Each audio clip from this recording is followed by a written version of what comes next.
بسم اللہ الرحمن الرحیم۔ قیامت کب قائم ہوگی اس کا صحیح علم اللہ ہی کو ہے۔ ایک مرتبہ جبرائیل علیہ السلام نے حضور صلی اللہ تعالیٰ علیہ وسلم سے دریافت کیا کہ قیامت کب آئے گی، تو آپ صلی اللہ تعالیٰ علیہ وسلم نے فرمایا، جس سے پوچھا جا رہا ہے وہ پوچھنے والے سے زیادہ نہیں جانتا۔ اللہ تعالیٰ ارشاد فرماتے ہیں، ان اللہ عندہ علم الساعۃ، یعنی اللہ ہی کے پاس قیامت کا علم ہے۔ البتہ حضور صلی اللہ تعالیٰ علیہ وسلم نے اس کی نشانیاں بیان فرما دی ہیں۔ اس وقت مجھے ان نشانیوں اور علامتوں میں سب سے خطرناک علامت فتنہ دجال کے متعلق عرض کرنا ہے۔ جتنے بھی نبی تشریف لائے ہر ایک نے اپنی امت کو اس کے فتنہ سے ڈرایا۔ حدیث شریف میں آتا ہے کہ اس کے داہنی آنکھ بالکل سپاٹ ہوگی اور بائیں آنکھ انگور کی مانند ابری ہوئی ہوگی، بال بڑے اور گنگریالے ہوں گے، انتہائی بد شکل ہوگا۔ اس کی ہر چیز اس بات پر دلالت کر رہی ہوگی کہ یہ خدا نہیں ہے، حتیٰ کہ اس کا گدھا بھی اس سے خوبصورت ہوگا، جس پر سوار ہو کر 40 دن میں تقریباً پوری دنیا کی سیر کر لے گا۔ سارے یہودی اس کے گرویدہ ہو جائیں گے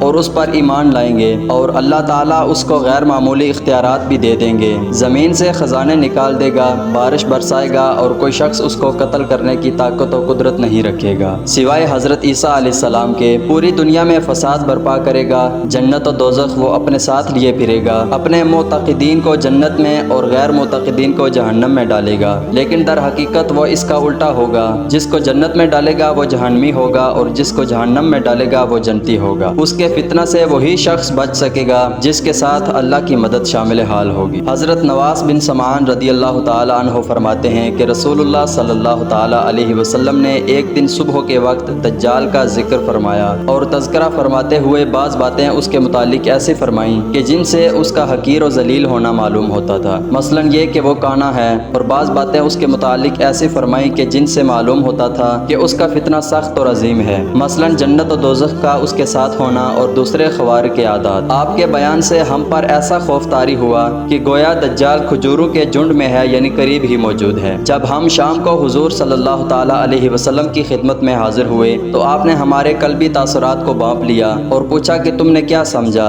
ہم نے عرض کیا کہ آپ صلی اللہ تعالی علیہ وسلم نے دجال کا تذکرہ فرمایا اور بعض باتیں اس کے متعلق ایسی فرمائیں جن سے اس کا معاملہ حقیر اور آسان معلوم ہوتا تھا، اور بعض باتیں ایسی فرمائی جن سے معلوم ہوتا تھا کہ اس کی بڑی قوت ہوگی اور اس کا فتنہ بڑا عظیم ہے۔ ہمیں تو ایسا محسوس ہونے لگا کہ ہمارے قریب ہی وہ کھجوروں کے جھنڈ میں موجود ہے۔ حضور صلی اللہ تعالی علیہ وسلم فرمانے لگے، تمہارے بارے میں جن فتنوں کا مجھے خوف ہے ان میں دجال کی بنسبت دوسرے فتنے زیادہ قابل خوف ہیں، یعنی دجال کا فتنہ اتنا عظیم نہیں جتنا تم نے سمجھ لیا ہے۔ اگر میری موجودگی میں وہ نکلا تو میں اس کا مقابلہ خود کروں گا، تمہیں اس کی فکر کرنے کی ضرورت نہیں، اور اگر وہ میرے بعد آیا تو ہر شخص اپنی ہمت کے موافق اس کو مغلوب کرنے کی کوشش کرے گا۔ حق تعالیٰ میری غیر موجودگی میں ہر مسلمان کا ناصر اور مددگار ہے۔ اس کی علامت یہ ہے کہ وہ نوجوان سخت پیچدار بالوں والا ہے، اس کی ایک آنکھ اوپر کو ابری ہوئی ہے اور دوسری آنکھ سے کانا ہے، جیسا کہ دوسری روایات میں ہے کہ اگر میں اس کی کبھی صورت میں اس کو کسی کے ساتھ تشبیہ دے سکتا ہوں تو وہ عبدالعزیٰ بن قطن ہے۔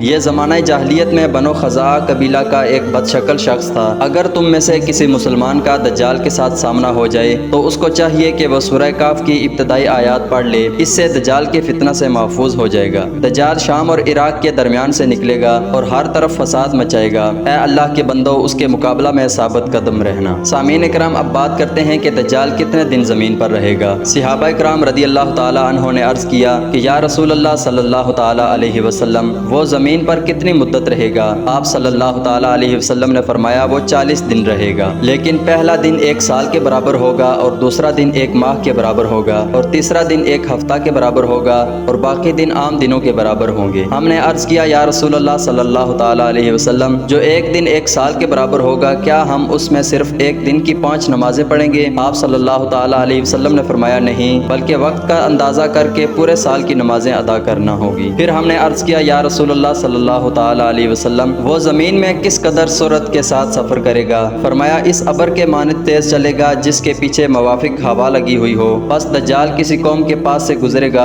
ان کو اپنے باطن عقائد کی دعوت دے گا، وہ اس پر ایمان لائیں گے تو وہ بادلوں کو حکم دے گا تو وہ برسنے لگیں گے، اور زمین کو حکم دے گا تو وہ سرسبز و شاداب ہو جائے گی، اور ان کے مویشی ان میں چریں گے، اور شام کو جب واپس آئیں گے تو ان کے کوہان پہلے کی بنسبت بہت اونچے ہوں گے اور تھن دودھ سے بھرے ہوئے ہوں گے اور ان کی کھوکیں پر ہوں گی۔ پھر دجال کسی دوسری قوم کے پاس سے گزرے گا اور ان کو بھی اپنے کفر و ضلالت کی دعوت دے گا، لیکن وہ اس کی باتوں کو رد کر دیں گے، وہ ان سے مایوس ہو کر چلا جائے گا، تو یہ مسلمان لوگ قحط سالی میں مبتلا ہو جائیں گے اور ان کے پاس کچھ مال نہ رہے گا، اور ویران زمین کے پاس سے اس کا گزر ہوگا، تو وہ اس کو خطاب کرے گا کہ اپنے خزانوں کو باہر لے آ۔ چنانچہ زمین کے خزانے اس کے پیچھے پیچھے ہو لیں گے، جیسا کہ شہد کی مکھیاں اپنے سردار کے پیچھے ہو لیتی ہیں۔ پھر دجال ایک آدمی کو بلائے گا جس کا شباب پورے زوروں پر ہوگا، اس کو تلوار مار کر دو ٹکڑے کر دے گا، اور دونوں ٹکڑے اس قدر فاصلہ پر کر دیے جائیں گے جس قدر تیر مارنے والے اور نشانہ کے درمیان فاصلہ ہوتا ہے۔ پھر وہ اس کو بلائے گا، وہ زندہ ہو کر دجال کی طرف اس فعل سے ہنستا ہوا روشن چہرے کے ساتھ آ جائے گا۔ تاریخ اسنا حق تعالی حضرت عیسیٰ علیہ السلام کو مبعوث فرمائیں گے، چنانچہ وہ دو رنگدار چادریں پہنے ہوئے جامعہ دمشق کی مشرق کی جانب کے سفید مینارہ پر اس طرح نزول فرمائیں گے کہ اپنے دونوں ہاتھوں کو فرشتوں کے پروں پر رکھے ہوئے ہوں گے۔ جب اپنے سر مبارک کو نیچے کریں گے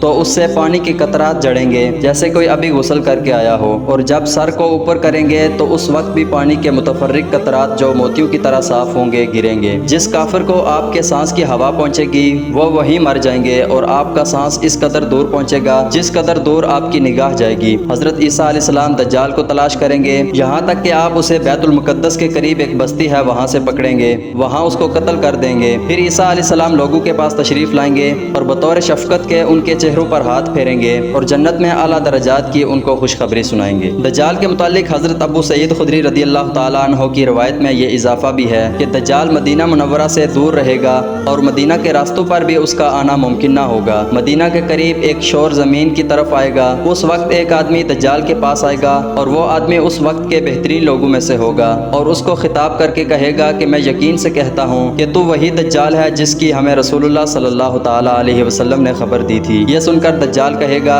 لوگوں مجھے یہ بتلاؤ کہ اگر میں اس آدمی کو قتل کر دوں اور پھر اسے زندہ کر دوں تو میرے خدا ہونے میں شک کرو گے؟ وہ جواب دیں گے نہیں۔ چنانچہ وہ اس آدمی کو قتل کرے گا اور پھر اس کو زندہ کر دے گا، تو وہ دجال کو کہے گا کہ اب مجھے تیرے دجال ہونے کا پہلے سے زیادہ یقین ہو گیا ہے۔ دجال اس کو دوبارہ قتل کرنے کا ارادہ کرے گا لیکن وہ اس پر قابو نہ ہو سکے گا۔ اللہ تعالیٰ ساری امت کو فتنہ دجال سے محفوظ رکھے، آمین یا رب العالمین۔